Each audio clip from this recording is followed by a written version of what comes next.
Yeah. So when my mind starts to wander and start telling me,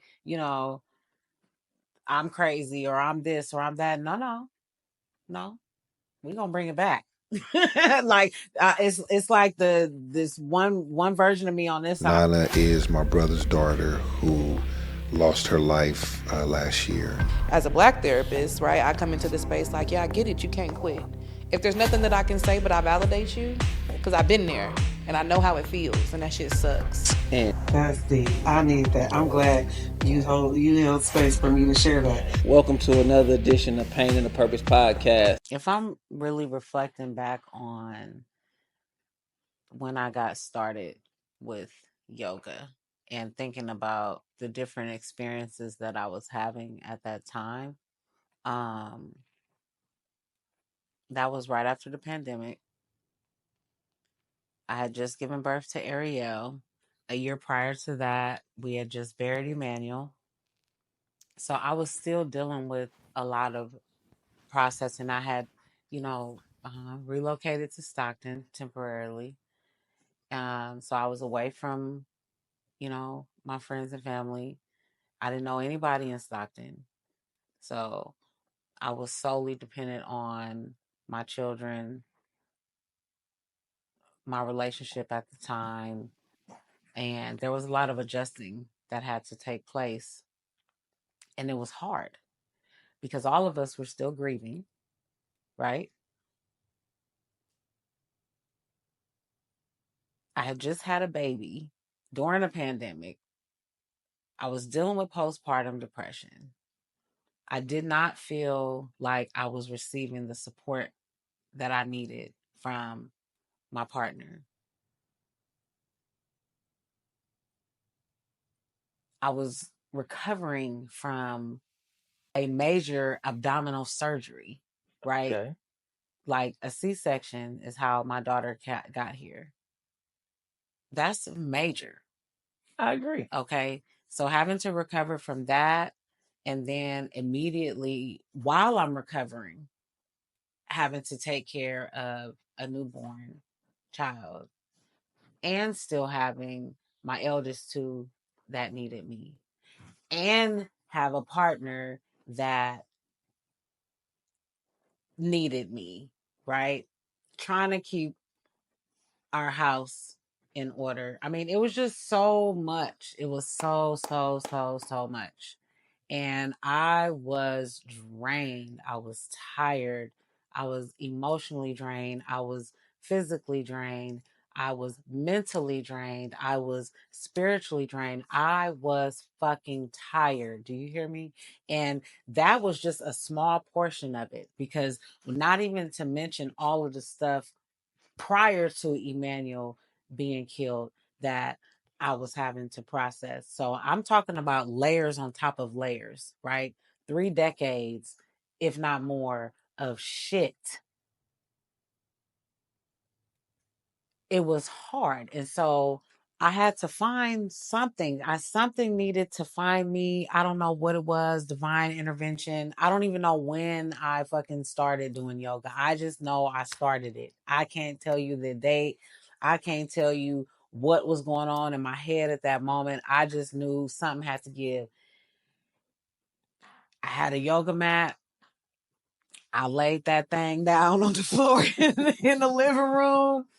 I turned on YouTube and I just was searching for stuff and I was already doing something else. I was doing some other type of cardio exercise, but I needed something else to ground me because I was burnt. Um, and so I don't know. People ask me all the time, well, how you get into yoga? I don't even know. I really don't. I feel like yoga. I feel Found like you. yeah. And so ever since then, I started staying consistent with it. I started changing the way that I was eating because I felt like that also played a role in my mood and my attitude and my energy. So I stopped eating meat. I stopped eating cheese. I stopped eating processed foods. I stopped um eating a lot of sugar. You know what I mean? Like I just really just went plant based for a while. I still don't eat meat, dairy. I mean, excuse me. I still don't eat meat, as far as like chicken, beef, turkey. I never ate pork. You know, I was raised in an Islamic household. Pops wasn't going for that. But so so now I would say that I'm like a sporadic pescatarian because I'll still eat seafood every once in a while. But I just went hard on the fruits, the vegetables, the grains, the juicing, the smoothies, you know, everything that was from the earth. And so that also played a role in my healing. And then I started practicing emotional intelligence. I started tapping in with your brother more in reference to getting, you know, more educated on what that really looked like, what that really meant, because I was never taught that. Like I learned a lot of stuff on my own from trial and error. Mostly error, a lot of error. A lot of error. A lot of error. Some travel, a lot of error. Yes, a lot of error. So I was tired, D. My soul was tired. So now that you found emotional intelligence and yoga, have your soul gotten some rest? Yes.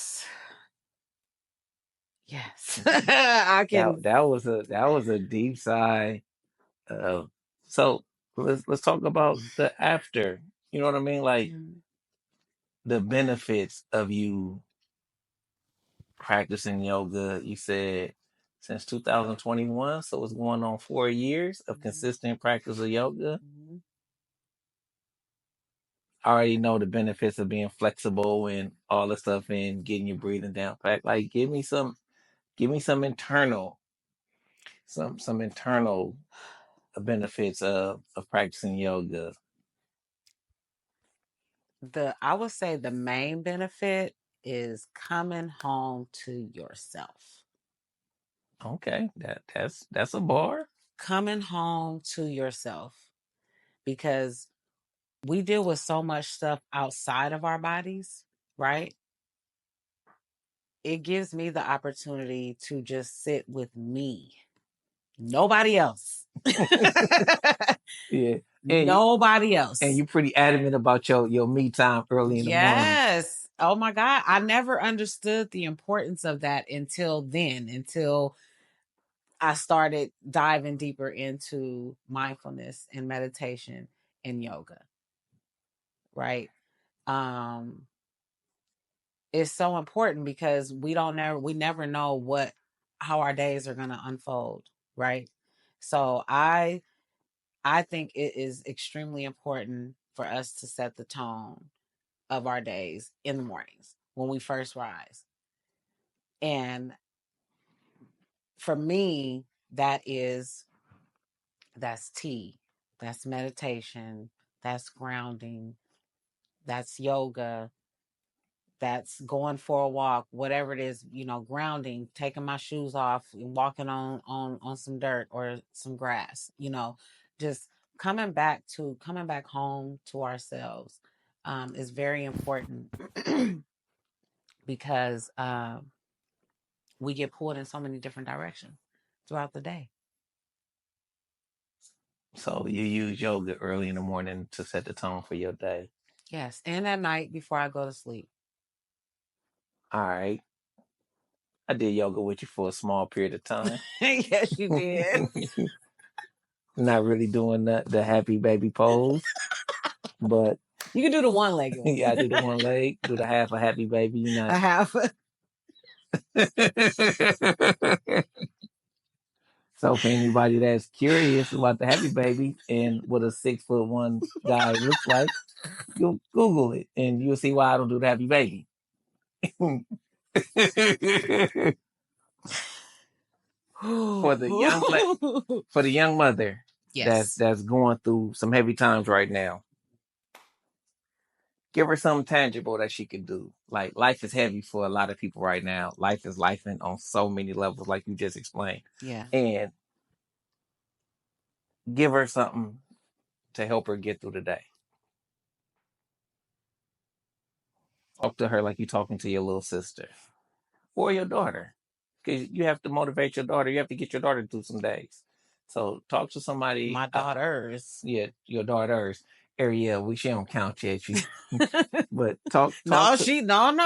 no. Yes, she do. Because even at 4, soon to be 5, she have her moments where I have to bring her down or help her bring herself down. Yeah. Right. So we practice yoga and meditation together too. Oh.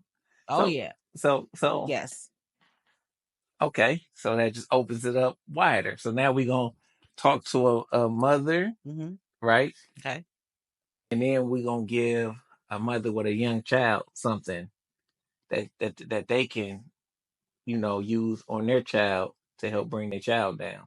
So first talk to the mom, Okay. what they can do to recenter themselves, and then talk to the same mom to help them bring their child down. Like, what do you do? Like, give me a tangible tip, trick, technique, a pose. Well, since it's yoga, it'll be a pose, and like walk her through that.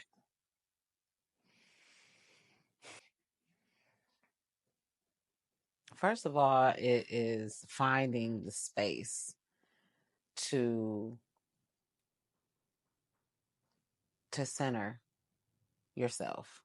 So even if it's shit, if you sitting on the toilet, okay, that's how serious it be. If you sitting on the toilet, Lord, and you just sit there,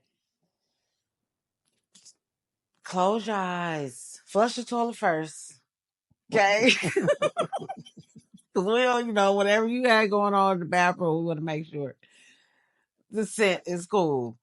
Um, but yeah, just finding the space, no matter how small, minute you may feel it is, it's those micro moments that we need to ground. So as simple as just closing your eyes. I close my eyes a lot when I talk because it helps me. It helps me. It just helps me think better. You know. Um, so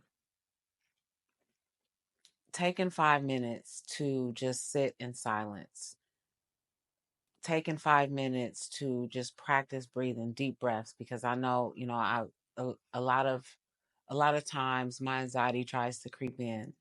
Um, so I could literally be, let's say, in the middle of washing dishes, cooking, whatever, cleaning up. Sometimes I'll have to just stop literally in what I'm doing and just breathe, because my mind will take me in several different directions that is not beneficial for me at the end of the day, And so if I allow that, then it'll throw me off my zen. And now I'm not doing what I was doing 5 minutes ago.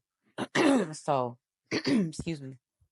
So just taking that moment, telling yourself it's okay, because when you go through traumatic experiences, you leave your body, your soul leaves, your spirit is, bouncing around. Um, so just reminding ourselves that it's okay to not be okay.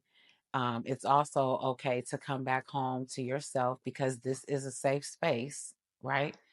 Your body is a safe space. Your temple is a safe space. Um, and just hug yourself, love yourself, just say some affirmations, you know what I mean? Just start speaking the things that you want to feel, the things that you want to see happen. Start speaking those things into existence. If you have time to get down on the mat, lay your mat out, do 10-15 minutes of yoga, of stretching, just basic stuff, the child's pose, the recline butterfly, the downward dog. I would demonstrate those right now, but I don't have my mat at the at the moment. No, but if they're interested, But in any of those poses, that's what they can pick up the Helicon Experience, the book. yes, you can. This is my first book cover done by Brother Bedford over here. But in this book, we are breaking down 11 self-operating principles. I have combined them with a yoga pose, a basic but effective yoga pose There are also affirmations in here. There are tools that you can use on a daily basis to help you get through your days, whether it's a relationship, whether it's dealing with your children, whether it is co-workers, grocery store lines, whatever it is. This book is a guide to help anybody, and not just moms, anybody that is looking for simplicity in trying to remain hella calm in a hella frustrating situation. Okay. Okay. Earlier you mentioned affirmations. What's one of your favorite affirmations that you like to tell yourself? I am loved. I am protected. I am strong. I am blessed. Right? Something as small as that is very big. I'm not gonna say the meaning behind it is small, but just the saying, Something so simple, something so something simple. so simple to say can impact you in such a humongous way. Yeah, because it's power in the tongue. It's definitely power in the tongue. I You know. definitely agree with that. Yeah. So when my mind starts to wander and start telling me, I'm crazy or I'm this or I'm that, no, we're gonna bring it back. Like it's like this one version of me on this side, another version of me on the other side. So the old version of me, I feel like still be trying to pull me back in, bring me out of retirement. And then this new version of me is like, no, come on, Fee, no, it's better over here. The light is the light is light and the sun is sunning. You know what I mean? The people is peopling, but in a good way. And yeah, so I have to bring it back full circle because depression is real. Definitely real. Depression is real. Um, Anxiety is real. Suicidal thoughts are real. Yeah, they are. Mental health is real. Definitely. And I feel like people don't. I don't know. I feel like there's been more conversation surrounding it lately. It's definitely been more conversation around mental health. I don't know if all of them are actually helpful. Right. I I think I concur. think a lot of times that we begin to stigmatize things by trying to unstigmatize them. Yeah. So a lot of the catchwords, the catchphrases that we're hearing a lot of now. I'm so glad that the world left the narcissist word alone. But it's I concur. it's a lot of misconceptions being thrown around about mental health, when in reality mental health is just like physical health. Come on now. We all have it. Yep. And we all need to work on it. Yep. So we like to stigmatize mental health as something only when it's the negative. Right. But whether you have good mental health or bad mental health, it's still mental health. And it can always use some improvement. Mm-hmm. So I think that's the misconception about mental health that our society has pushed, because it's profitable to push negative mental health. And most of us don't read enough to understand that we all have mental health. Some of us just have negative mental health issues that we focus on. And you know the saying, whatever you focus on expands. Right. So these type of conversations that we're having, giving people the tools, the tricks, the techniques, the methods to strengthen their mental health. Just like you got to go to the gym and lift weights to become strong, you have to read a book or at least have these type of dialogues or conversations to strengthen your mental health. And it's just a lot of people just not having these conversations. No, they're just sweeping it under the rug. Therapy is good too. Therapy is definitely good. I'm in therapy. I know. And I love it. Yeah. I love it. And it's a tangible tool that I've been able to utilize in helping me on a day-to-day basis. And I don't see my therapist every week. That is the goal. Sometimes we skip a week or Yeah. two, depending on our schedules. But just knowing that That tool in your I tool have chest. that tool in my tool chest, and non-biased. She's a sister. She can resonate with me. She's from Oakland. Um, so she's experienced, some things in her life. She's an elder. I think she's the same age as my elder sister. So I kind of, I look at it like I'm talking to my big sister, but not, Yeah. because she doesn't know me personally. She's getting to know me. But yeah, no, therapy is also another tool that I would recommend to um anybody, a single mom dealing with, postpartum or depression or PTSD, anxiety, any of that, So yes, along with reading, getting outside, changing your diet, getting some sun, grounding, therapy also can be incorporated as well. I think it should be incorporated for most, Yeah. right? I consider myself blessed because I have something that most people don't have, which is a huge community around me that genuinely loves me. Ditto. So when I can become a part of someone else's community and help them, I always take that advantage. Mm-hmm. So when you can't talk to someone open and honestly and unbiased, I think the less you can talk to your people, the more you need a therapist. Mm-hmm. The more you can talk to your people, the less you need a therapist. Mm-hmm. But it all works together Together. Yeah, to absolutely. help you strengthen your mental health.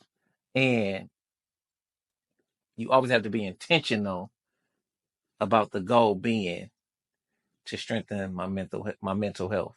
So some people get into therapy and it's just something cool to say I've been in therapy for 6 years. If you're in therapy for 6 years, I don't know if your therapist is actually doing their job. Because the goal is to get you out of therapy so you can Right. be self-sufficient, and Yes. then you just tap in with your therapist every now and Every now and again then. when Yep. something major hits. Yep.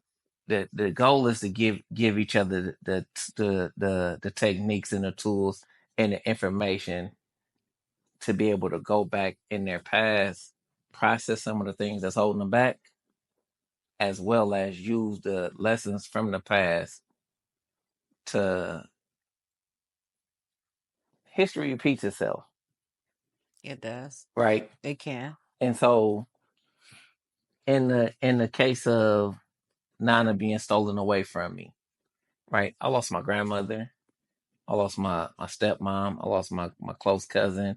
So I had other experiences to draw from when it came to me losing my child. Now, losing my child was the most hurtful, heart shattering, soul breaking experience I've ever had to go through. But I still had lessons from previous experiences that I was able to pull from. And although not to the intensity, but nevertheless, the lessons that I pulled from help. So, from my point of view, if we can not only teach people how to deal with the stuff that they're dealing with today, but also go back and reprogram themselves based on whatever happened to them in their past. Mm-hmm. Understanding that we can't change the past, but we can change how we think about the past. And if we change the way we think about it, we'll change the way we feel about it.